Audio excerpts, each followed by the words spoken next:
Yes, appropriate wooing. This is a performer who is not new to NewFunny, a NewFunny favorite, and has already done 2 different types of performances at NewFunnies in the past. And I'm so excited to present a 3rd type of performance here, something a little different from this performer. And I'm so excited that we got to save it for this special show with all of you here. So please give it up. I'm going to bring this person up while you give it up for Chris Lansdale!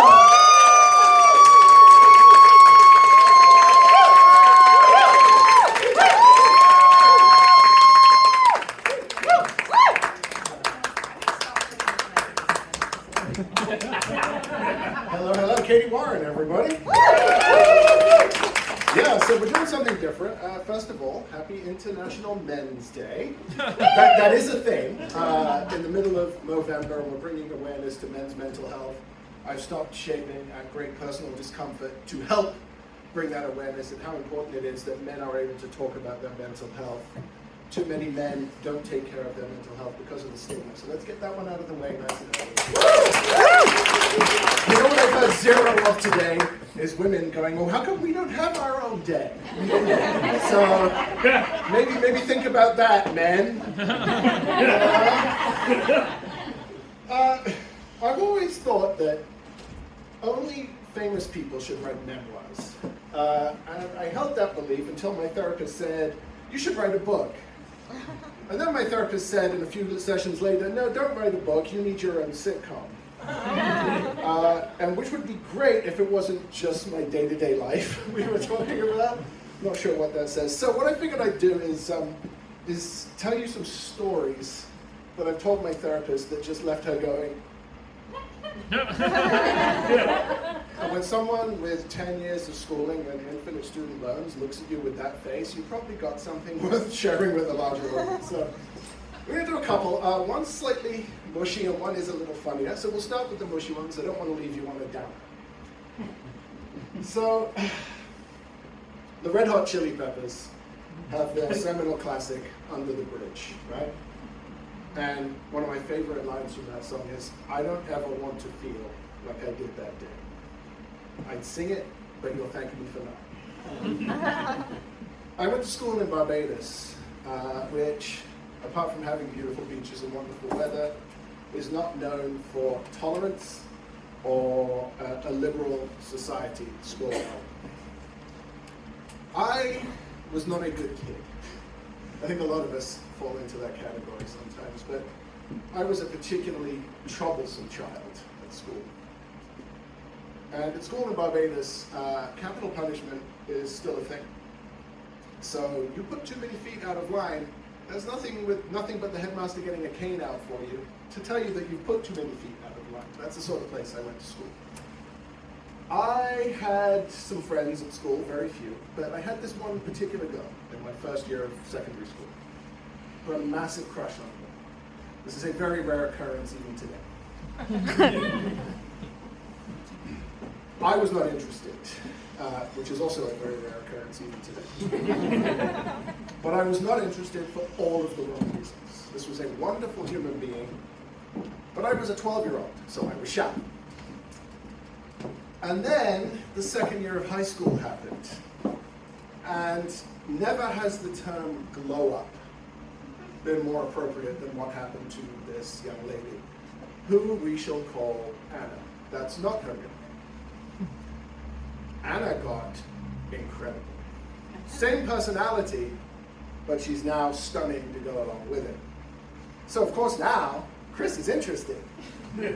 Anna isn't. But because even 13-year-old Chris had some charm about him, Anna found out that the interest was still there. So some dates happened. This is good. She was my first kiss. And then she proceeded to tell everyone in our year, all 133 people, that Chris Lansdale kisses like a fish. No, it's great, because then a bunch of girls were like, that can't be true, I need to find out for myself. Silver linings, folks. We're going to fast forward a little bit, and we're now at the end of the second year, so it's like June, July. I'd say it was hot, but it's Barbados, it's always hot. And one of the things about Barbados is a lot of the schools have the children of diplomats going to the schools while they're there. As if getting posted to Barbados as a diplomat from a far-off, freezing country isn't a bad enough punishment, now the kids also have to go to school. One of the kids that was posted, their parents were posted there, was a guy named Chris. Not me. And Chris was a great guy. Giant nerd, he would have shopped at Time Masters if he lived in Newfoundland. So we got along really well, apart from sharing names. He was unfortunately American, but you know, we can't have everything. But Chris was a great guy, and at the time we first met, I was still dating Anna, and we had a little D&D campaign on the go. I told you we were nerds. Just as a tip, never be the DM of a campaign your girlfriend is playing in. Doesn't work great. But this is how Anna met other Chris. And there was instant chemistry there. But Chris was leaving because his father had been posted back to the US. I knew Anna was into Chris. I knew Chris was into Anna. I also know this Chris is still into Anna. Because on that whole fish thing, we got to get rid of that misconception. Hey, that was my first kiss. What do you want from me? Skills? It's the last day of school, and we get to bring radios in and snacks and have a party. And I knew that that was the last time Chris and Anna were ever going to see each other. But I knew they were really into each other and had never said a word to each other. I don't ever want to feel like I did that day. But I told him. I said to Anna, he's into you. I said to Chris, she's into you. I brought him into the same classroom, and I went and I stood guard outside and made sure nobody came. And I cried. Because when I tell you I don't ever want to feel like I did that day, that's why.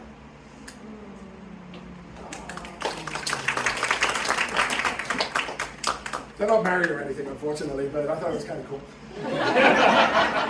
So, enough of being mushy. Your mother always says to you, when you leave the house, make sure you're wearing clean underwear, just in case you get run over by a bus. So one day I got run over by a bus. I'm 15 years old and I'm still living in Barbados. My brother, who's 2.5 years younger than me, is in England at this point. It's right near the end of the Christmas term. He's in England having brain surgery, as you do. News to me, I didn't know there was a brain in there to start with. And I was coming home on the bus. Now let me explain to you the bus system in Barbados. Somehow Barbados, by all measures, a third world country with a population of 260,000 on 166 square miles. So to put that in perspective, slightly larger than the St. John's metro area with a population of half the province in it. They have 3 different types of bus, which is already better than St. John's. So you've got the government-run buses, normal buses. You have the privately owned buses, which are also normal, but they're yellow because they're not government-run and there's different rules. And then there are what they call route taxis, which go on a specific route. They're giant minivans and they're allowed to hold up to 14 people. They also have these giant sound systems in the back to play Caribbean music, and they are, as a result, very popular with school kids. So when I say 14 people, it's more of a suggestion. During the day, sure. But after school, 14 is what you might see on the back seat of this bus. Because you've got people sitting on laps, you've got people sitting on the little bench thing behind the driver's seat. If you can squeeze them in there, they are in there. And needless to say, this is not exactly a picture of Mennonite purity. Also, I'm never going to be able to get the link between soaking and steeping a tea bag out of my head for the rest of my life. Thank you, Susie Kelsey.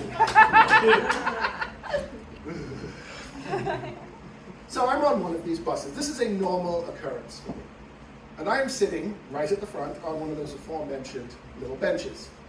And I have a young lady sitting on my lap, which is, you can imagine, as a red-blooded, normal human male, is a terrible, horrible situation, and I hate it every single second of it. You buying that? You good? All right, good. The problem with this is that when someone in the back of the bus needs to get off, the whole bus unloads, one person gets off, the whole bus reloads. And of course nobody's sitting in the same place, but nobody cares because there's music and it's just a bus full of hormones and bass lines. That's all it is. This is great. So this whole practice happens 3 or 4 more times. And I'm sitting on the front, so I'm the last person to get back on. Except for that one time where he forgets that I need to get back on. So here I am. If this is the bus door, got 1 foot in the bus and 1 foot on the road. And the bus is accelerating, so this is great, right? There's no way this ends badly. So Chris has the bright idea. I can ride a scooter. And that works for a little while. And I think, all right, I just need to get my balance and I'm going to throw myself in on top of people. In theory, this is a grand idea. I failed physics in high school. And there's an acceleration, and my foot hits the road, and the road goes, thanks, we'll have that, and the rest of you. And out I go, arse over tin. I don't remember the next few minutes, but I'm told they stopped the bus, and 4 people got out to lift me back into the bus. Even 15-year-old Chris was not the picture of svelteness that you see in front of you today.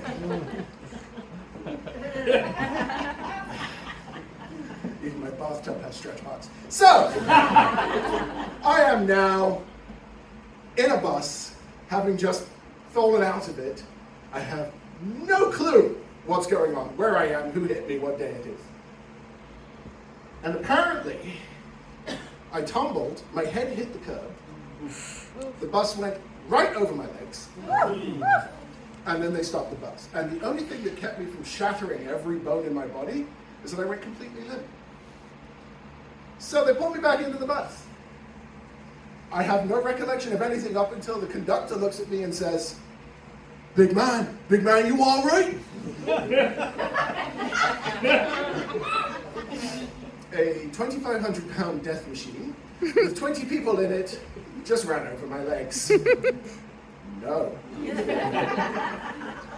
You want to go to the hospital?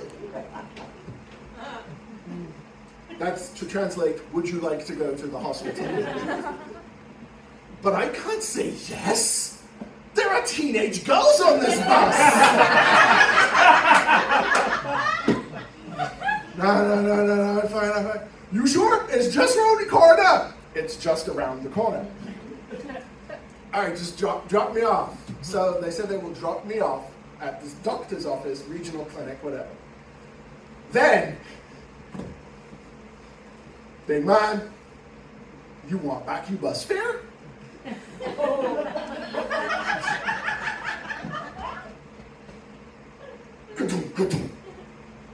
Do I want back the $2.50 I just paid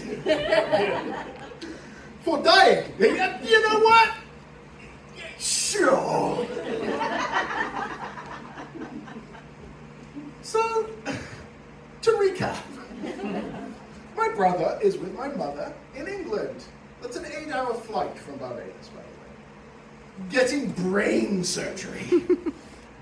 I am in Barbados, getting run over by a bus.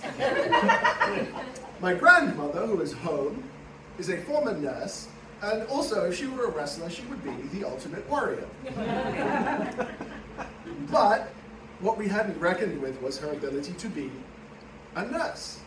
So the doctor's office calls her, because it just so happens to be my doctor's office, stroke of luck, and I am expecting to hear her through the phone. No, completely calm. Just give him a bit of chocolate. He's got a bit of shock, I'm sure. That's all she says! So I'm sitting there, and they can't figure out why I'm still blacking out and in pain. And then the doctor decides, you know what, let me look at, oh, So there's a 6-inch piece of glass sticking out of my shoulder blades, which apparently I fell on, and because it was still stuck in, there was no blood yet, just a piece of glass sticking out of my back. Nobody thought to tell the doctor when they dropped me out, so they took that out. And she goes, oh, you're very lucky. You think?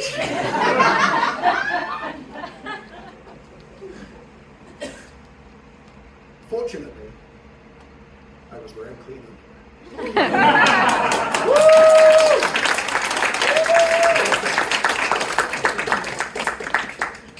So that's just a sampling of some of the things I've been through in my years on Earth.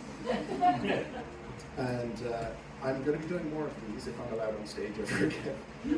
But I do want to talk real quickly about the 1992 Olympics.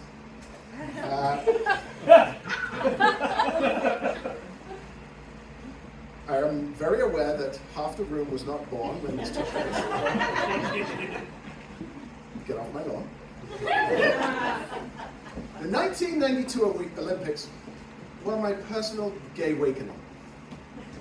So, for those who have never seen me in public before, I am pansexual. That does not mean I'm attracted to your walk. I mean, it doesn't not mean that. It does, however, bring a whole new meaning to the term doing the dishes. But, like most of the Caribbean, it is in fact illegal to be anything but straight in Barbados, sadly. It is not enforced like it is in Jamaica, but it's still technically illegal. So I assumed, like everybody else in my class, that I was straight. Everybody who knows me is like, really? You? And I'm watching the 1992 Olympics because I love sports. And I'm watching the gymnastics. I'd just like to point out I was 13 at the time. This was not creepy at the time. But I was watching the gymnastics and going, because they're 14 and 15. That's fine, okay? I was 13. It's fine. But then the swimming came on. And it was the men's 50-meter freestyle. And then I'm like, ooh, wait, what? Ooh? And then I realized that, you know what? Maybe I'm not straight. And then I had to hide it for the next 5 or 6 years until I was actually able to leave Barbados and go to a place where that wasn't considered to be the absolute worst. But the moral of that story is, you can take the guy out of the straight, and you'll probably take the straight out of the guy at the same time. Folks, thank you so much. You've been Chris Lansdale. I've been awesome. Enjoy the